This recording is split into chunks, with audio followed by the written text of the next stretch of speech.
first taste. For the disabled and deformed who in vain seek immortality, may we accept its gifts and its curses alike. First, we are benevolent. I'm feeling nostalgic today. I know what you're thinking. What do I always say? Nostalgia summons the serpent, yes. But what do I mean by that, anyone? Well, I forget. Roger always tells you not to let me bait you. I know. Who knows? Who knows what I mean by that? Who knows what any of it means? What I meant to say is I'm feeling wistful for the days that I wrote my book, my first book. The book, as some of you call it. Only I can call it my book. I've told it before. I didn't sleep for 7 days. I barely ate. The moon would change shapes. Sometimes it was the shape of a whale, sometimes a bat, but I didn't know what to make of that. Then, mysterious, my neck began to bleed. I did not cut myself shaving. No, I hadn't shaved in weeks, and I had a thin beard in those days. I was doing nothing. I was staring out the window. The moon was no longer there. I stood naked, transfixed by some nothing of a thought. Lack of sleep will make your thoughts take odd shapes, and then wetness. Felt my neck and the trickle of blood. I reflexively put it on my finger and tasted it. And that was the first taste. I tasted a gift, an understanding.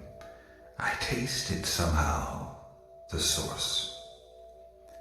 And it all came, all at once like a gushing geyser. Roger always blushes when I say it like that. That's how it was. The first taste, somehow the most mysterious. The fountain is not a place. The fountain lies within. And yet the fountain is every place. The fountain lies without. The fountain lies in every man. Yet who will seek themselves when they seek outside themselves? Decidedly the worst written taste, and yet perhaps the most important. Why do you think? Because at that moment I knew that I needed to build a community, that my forefathers had been wrong. They were being selfish to seek these things alone. And with that thought, the taste began to flow. Never again was I marked with the mysterious blood, but it didn't matter. I knew I could provide it for myself if I needed.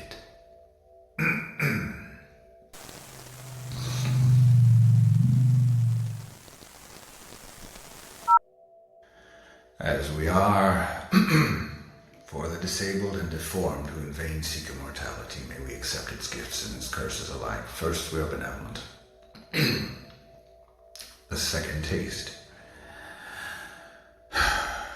Time matters not. It's a play on words, you see. Time is matters not, and time is not matter. You know that. I'm just saying it because we're recording. We are recording, right, Roger? Good boy. I wish I had more time, don't we all? But what would I do with it? What would any of us do with it? Don't you think you'd waste it just the same? We'll see, won't we? We'll see. Bleed, bleed, bleed, bleed, bleed, bleed, bleed, bleed, bleed, bleed, bleed, bleed, bleed, bleed ad infinitum. Time matters not. Blood is matter, not time, you see. The the taste of blood. Where, when will we develop a taste for it? Is that it? I can see the way you're looking at me. It won't be me, no.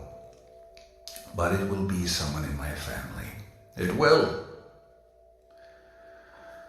Oh, curses. Turn that off. You don't deserve me right now. Okay, I had a little break. I'm back now. You've been so patient. I saw my grandson, our little orphan. Of course, you all know Simon. He's got it in the eye, as they say. The eye of the beholder. He'll be the one, you'll see. He will be the bringer of chaos. Chaos not as you think it with our small human minds, but thus spoke Heraclitus, primal chaos. La prima materia, it will summon, yes. He will find a way by our collective efforts. For what good are these riches? I've sold all my properties. Here's what I wanted to read. At the beginning there was only chaos, night, dark Erebus, and deep Tartarus. Earth, the air, and heaven had no existence. Firstly, Blackwing Night laid a germless egg in the bosom of the infinite deeps of Erebus, and from this, after the revolution of long ages, sprang the graceful Eros with his glittering golden wings, swift as the whirlwinds of the tempest. He mated in deep Tartarus with dark chaos, winged like himself, and thus hatched forth our race, which was the first to see the light. That of the immortals did not exist until Eros had brought together all the ingredients of the world, and from their marriage heaven, ocean, earth, and the imperishable race of blessed gods sprang into being. Thus our origin is very much older than that of the dwellers in Olympus. We, birds, are the offspring of Eros. There are 1,000 proofs to show it. We have wings, and we lend assistance to lovers. How many handsome youths who had sworn to remain insensible have opened their thighs because of our power, and have yielded themselves to their lovers when almost at the end of their youth, being led away by the gift of a quail, a waterfall, a goose, or a cock. That's Aristophanes. You know, Roger. So I truly believe he shall be our philosopher's stone. Simon, the one who hears. But for that we must speak. So I say, all writers are orphans. All of them are too. They seek their parents, but their parents don't exist, never have, you see. So what do?